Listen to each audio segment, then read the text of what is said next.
Welcome everybody to another episode of Technique Thursday.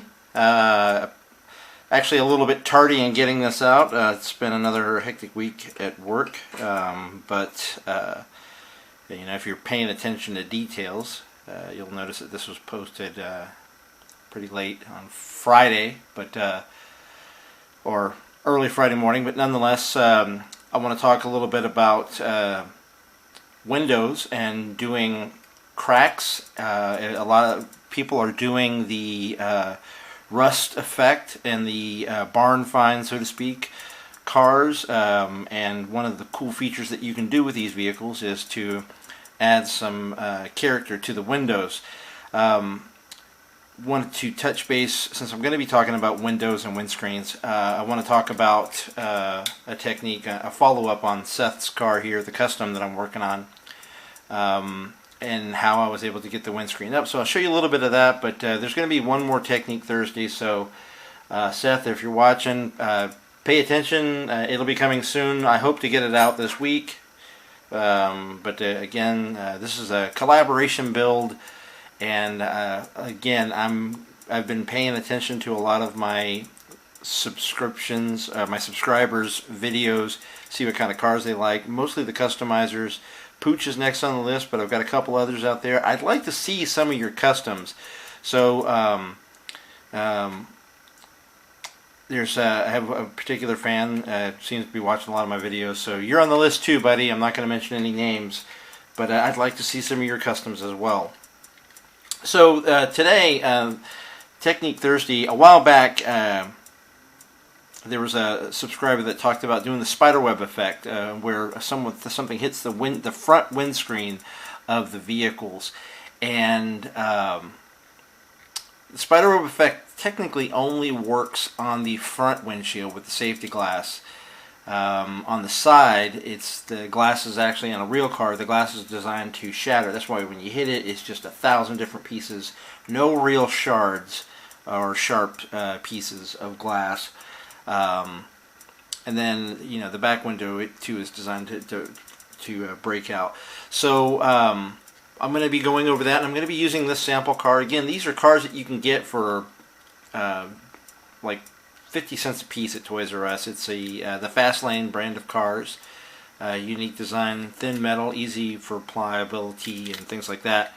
But I'll show you some of my older crashed cars, so to speak, in which I did different effects. This is one of my wrecked cars, and I'll do another episode on denting just so people know. This is one of the wrecked cars that I did, and I'll show you the interior as well.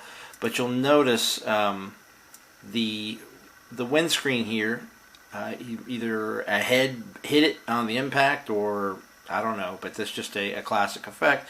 And this is something you would see out in the middle of the field or something like that. I like the patina, or the way this car kind of, it was a shitty paint job, pardon my French, on behalf of Racing Champions when they made this car, but it ended up turning out pretty well. If you're a collector of these cars, this is what's going to happen to your paint. If you're looking to customize it, it's kind of cool. So that's one effect. Another vehicle that I did, and you've seen this in one of my earlier videos, is the abandoned Ford, 1950 Ford. And then you'll see here, I did the Spiderweb effect, but also on the side here, this is the technique of the window shattering. It's another technique.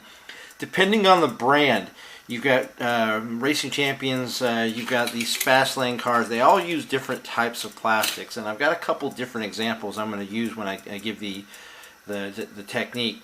Hot Wheels or Mattel products in general it's a softer plastic, and it's easier to work with. The other brands have a very brittle plastic, so you have to be extra cautious. So there you go. This, of course, this is a car that I did with I put in an open door. This particular one is another Racing Champions car. I'm going to be stripping it down and doing a better technique of paint. And again, the engine But it's not about the crash cars. So what I want to talk about is when we take one of these cars apart. I already pre-drilled this. This is the base. It's kind of crappy. Pull it out here. Really crappy interior. We take the screen out. So the trick here is this is your windscreen. Wherever you're going to do it, if you're going to have an impact, if you're going to have some type of crush effect, the main thing is don't try to do it from the outside. The main thing, the reason is if you're going to display your cars and they're going to be out in the open, you're going to have a bigger dust buildup on those ridges. So you want to start on the inside and work your way out. You'll still have a smooth windscreen. So basically you want to decide your point of impact. In most accidents it's usually somebody not buckled in hitting the windscreen, so it's usually on the driver's side. So I just take an X-Acto, and it can be dull, it can be anything, and I pretty much pick a point in the center, and I, with a little bit of force, just draw a jagged line using the same center point. And I just do, there's no method to how you do this. It's, if you've ever seen a cracked windscreen, it's never, perfect straight lines, but you just drag these out. And once a crack starts, if you drive cars, you know this that the split or the crack will just go on and on and on and on all the way over. So you just do this a couple times. It's it's not an even line, and sometimes there are offshoots. So we'll just do a couple like that, and I don't know if you can see this, but it's starting to take effect, and it's going to look better on the front side. So you just work your way in from that center point. Don't press too hard because you might come through. And then there's another technique for indent on safety glass. If you've ever had like a bird hit your windscreen, you know what I'm talking about, where it kind of comes in a little bit, and there's a technique for that. I'm going to show you the finished effect. So after you get your lines set up, then you just come through and start doing arcs from the center outward. They don't have to be centrifugal, they don't have to be perfect, because again, it's a man-made product. It's not designed to be perfect when it fails. So I'm just coming around here and doing circles.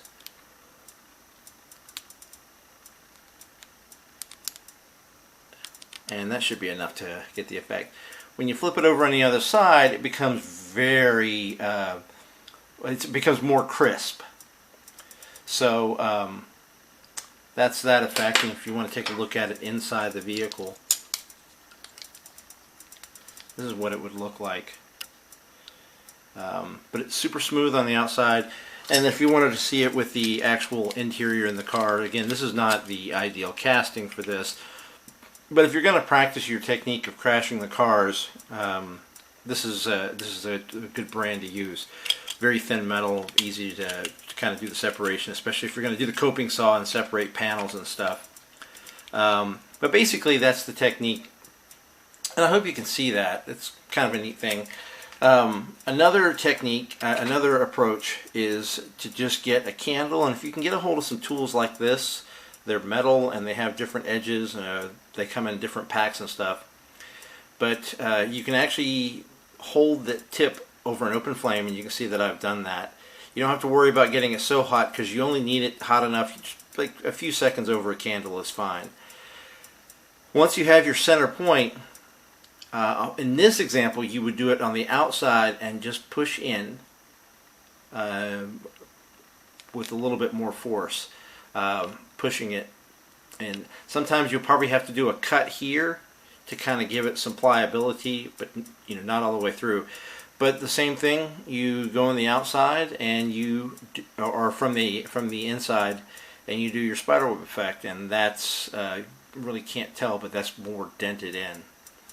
So that's the technique I want to talk about. I'm going to spend just a few minutes going over Seth's vehicle to show you a technique. From this vehicle you can tell or if you paid attention to the post, I took out the B-pillar, and you need to have a way to keep the windscreen up.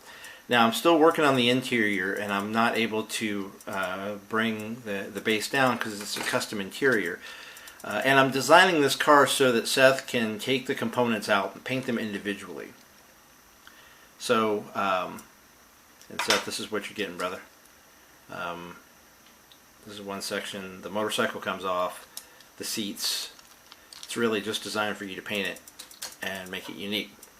But alas, the windscreen is still up, and you know, a little bit of tension on the dashboard will keep it up right there.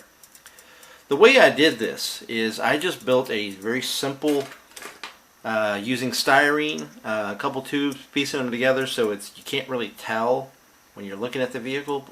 Even from the rear, you can't really tell that there's a lip there. You can't really use glue on these plastics because it will cloud the material. So I just created a very simple lip. If you can see that right up in there. A very simple lip. The tip of the windscreen is designed to feed into that tip.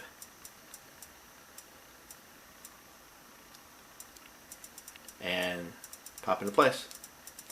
I use a glue like this, and the trick is to glue the plastic on there, but you know, once you position it, get that windscreen out of there and let it dry in place. This is great glue. It's called Zap-A-Gap. Any hobby store has it. If you keep it upright, you never have to worry about it clogging at the top. I don't know how that works. But that's the update of that. I hate going long. It's a long night, and like I said, Seth, the final update will be this weekend. Probably next Thursday's video will be the final technique.